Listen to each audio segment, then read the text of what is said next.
Huwag po sana kayo magagalit, Bakit? Bakit ako hindi magagalit? Bakit? Ano sasabihin mo? Ay, galit, Bakit? Galit na po kayo eh. Ay, hindi anak. Nagugulat kasi ako sa'yo. Ano ba yun? Moms, nagigets ko naman po kasi yung point ni Tito Dindo. Pero gusto ko lang po talaga makasama si Dads. Anak, nagigets ko rin ang point mo.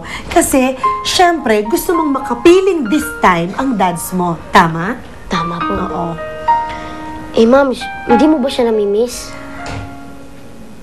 Ang tagal na kasi naming magkahiwalay eh.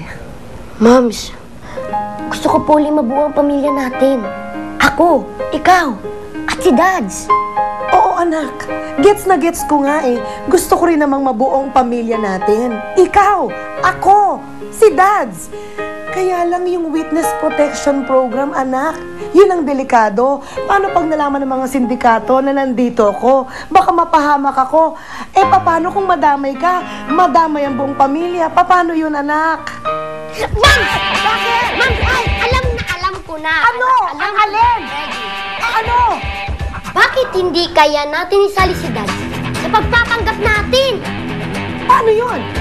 Di sabihin natin na kapatid siya ni Tito Dindo. Ikaw na nga. Ikaw na nga! Ang galing mo! Hindi ko naisip. Ang talino mo sa part na yon, ha, anak, ha? Say ko po talaga, Mams. Ngayon, alam ko na. Ano na naman ang alam mo na? Na kung bakit ako ganito kagwapo. Ha? Bakit ka ganyan kagwapo? Dahil nagmanaw ko kay Dads. Oo nga. At kung bakit ako ganito katalino. O, bakit ka naman ganyan katalino? Dahil nagmana ako kay Dads. Dads pareho yun, ha? Anak, I'm sure naman may minana ka sa akin. Anong minana mo sa akin, anak? Mams, hindi pa. Buhay ka pa eh. Oh, buhay ka pa. Wala pa. Oh, anak, ah. Ba't ka ganyan, ah? Paano yung buhay pa ako? Oh, buhay pa kayo. Paano? Buhay pa kayo.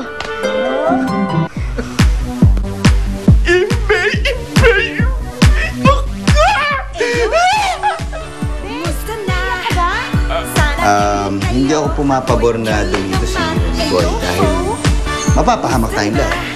Napapansin ko lang kasi na parang hindi kayo nagkakasundo ni Rene Boy. Bakit ba hindi mo ma-accept na siya ang tatay ni G-Boy at dito na siya titira? Alam mo, Kuya Dindo, okay lang naman kung nagsiselos ka eh. Naiintindihan ko. Paano? Namuhunan ka ng panahon kay Ate Gigi.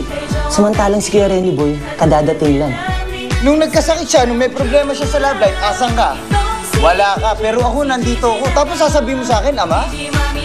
Okay lang. Alam mo, wala namang problema. Madali akong kaunawa sa mga taong walang diskarte sa